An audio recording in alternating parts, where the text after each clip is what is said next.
जी बिस्मिल्लाहिर्रहमानिर्रहीम। अस्सलाम वालेकुम स्टूडेंट्स। जी आज हमने करना है नेक्स्ट टॉपिक एस्केप वेलोसिटी का। ये शॉर्ट में आ जाता है एस्केप वेलोसिटी की डेफिनेशन और इसके एक्सप्रेशन की डेरिवेशन। एस्केप वेलोसिटी क्या है? The velocity with which an object goes out from earth's gravitational field is called escape velocity. अब हमने इसका एक्सप्रेशन डिराइव करना है। हमारे अर्थ के गिर्द जो ग्रेविटेशनल फील्ड है वो एक पर्टिकुलर रेंज तक अवेलेबल है। जब हम उससे ज़्यादा ऊपर चले जाते हैं तो ग्रेविटेशनल फोर्स का इफ़ेक्ट ख़त्म हो जाता है। अगर हम किसी बॉल को ऊपर फेंकें तो वो दोबारा वापस आ जाती है अर्थ पे, क्योंकि ग्रेविटेशनल फील्ड के अंदर है। अगर हम उसकी स्पीड बढ़ाते जाएं तो एक वो ज़्यादा हाइट अटेन करती जाएगी। एक पॉइंट ऐसा आएगा कि वो इतनी हाइट अटेन कर लेगी कि वो दोबारा अर्थ पे वापस नहीं आएगी, कि हम उसको इतनी तेज़ स्पीड के साथ फेंकेंगे कि वो अर्थ के ग्रेविटेशनल फील्ड से ही बाहर चली जाएगी। तो वो उस स्पीड को हम कहेंगे, उस वेलोसिटी को एस्केप वेलोसिटी। एस्केप का मतलब यही होता है बच जाना, बाहर चले जाना, निकल जाना, बच के निकल जाना। तो इसका मतलब यह है कि ऐसी वेलोसिटी जिसके साथ ग्रेविटेशनल फील्ड से बच के ऑब्जेक्ट बाहर निकल जाएगा। If we increase the initial velocity of an object, then height increases and a stage will come when object will escape out of Earth's gravitational field. That initial kinetic energy is equal to 1 by 2 mv square. The work done in lifting the object from surface of Earth to infinity is known as absolute potential energy. तो अब increase in potential energy क्या होगा? जब object अर्थ के gravitational field से बाहर चला जाएगा, वहाँ पे तो ग्रेविटेशनल फोर्स हो जाएगी ज़ीरो, तो ग्रेविटेशनल पोटेंशियल एनर्जी भी ज़ीरो हो जाएगी। और इनिशियली जब वो अर्थ पे प्रेजेंट है तो उस वक्त उसकी एब्सोल्यूट ग्रेविटेशनल पोटेंशियल एनर्जी होगी -Gmm/r, जो हमने फार्मूला डिराइव किया था। तो इंक्रीज़ हम कैसे फाइंड करेंगे? फाइनल वैल्यू में से इनिशियल को माइनस कर देंगे। फाइनल है ज़ीरो, इनिशियल है -Gmm/r, माइनस माइनस प्लस हो जाएगा। और ये हमने पढ़ा है कि loss in potential energy equal होती है गेन इन काइनेटिक एनर्जी के, और अगर काइनेटिक एनर्जी कम होगी तो उतनी पोटेंशियल एनर्जी ज़्यादा होती जाएगी। तो initial kinetic energy will be equal to increase in potential energy. So 1/2 mv escape square will be equal to Gmm/r। तो m यहाँ से कैंसिल आउट हो जाएगा, तो क्या बचेगा हमारे पास? v escape square will be equal to 2Gm/R। तो एस्केप वेलोसिटी आ जाएगी 2Gm/r के।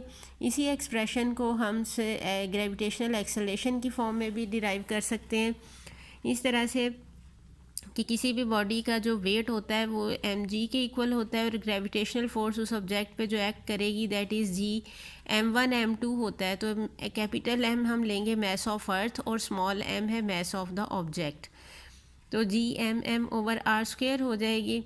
तो अगर वेट और ग्रेविटेशनल फोर्स किसी भी बॉडी पे जो एक्ट कर रही हैं इनको हम इक्वेट कर दें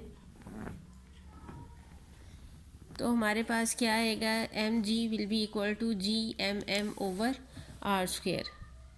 यहाँ पे हमने लिखना gravitation, so g will be equal to Gm/r²। तो g अगर हम एक r इधर ही रहने दें, दूसरा r दूसरी तरफ ले जाएं, तो gr किसके इक्वल आ जाएगा? Gm/r।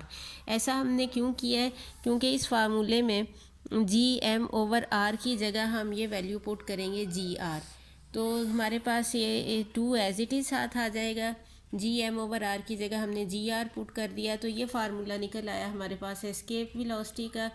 जो एस्केप वेलोसिटी है किसी भी ऑब्जेक्ट की अर्थ से, वो है दैट इज़ अबाउट 11 किलोमीटर पर सेकेंड। यानी अगर किसी ऑब्जेक्ट को 11 किलोमीटर पर सेकेंड की स्पीड से हम ऊपर फेंकेंगे तो वो ग्रेविटेशनल फील्ड से एस्केप कर सकता है।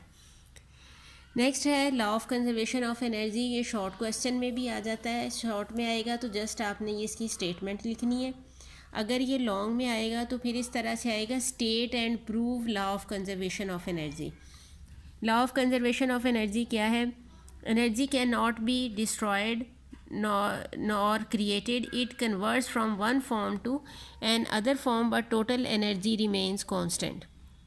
यानी कि किसी भी सिस्टम की जो एनर्जी है वो एक फॉर्म से दूसरी फॉर्म में तो चेंज हो जाएगी, लेकिन ऐसा नहीं हम कह सकते कि वो ख़त्म हो गई है, डिस्ट्रॉय हो गई है, या हम ये कहें कि इनिशियली एनर्जी कम थी, फाइनली सिस्टम की ज़्यादा हो गई है। एक फॉर्म से दूसरी फॉर्म में एनर्जी चेंज होती है, डिस्ट्रॉय नहीं होती। जैसा कि अगर हम एक ऑब्जेक्ट को ऊपर से नीचे फेंकें तो उसकी पोटेंशियल एनर्जी चेंज हो जाती है काइनेटिक एनर्जी में। अगर वो ग्राउंड से जब हीट करेगा तो वो काइनेटिक एनर्जी चेंज हो जाएगी हीट एनर्जी में, नॉइज़ में, लेकिन साउंड एनर्जी में और हीट एनर्जी में कन्वर्ट हो जाएगी। So energy cannot be destroyed or created, it converts from one form to another form, but total energy remains constant। लेकिन अगर आप पूरे सिस्टम की टोटल एनर्जी लें तो वो सेम रहेगी। अगर ये लॉन्ग क्वेश्चन में आए तो इसके प्रूफ में आपने ये टॉपिक करना है inter conversion of kinetic energy and potential energy का, जो आपको आज लेक्चर सेंड किया था कि inter conversion of kinetic energy and potential energy, ये इसका प्रूफ है law of conservation of energy का। इसमें हमने यही प्रूव किया था कि हर पॉइंट पे ए, बी और सी पे टोटल एनर्जी कांस्टेंट है, यानी एक से दूसरे फॉर्म में चेंज हो रही है लेकिन टोटल एनर्जी कांस्टेंट है।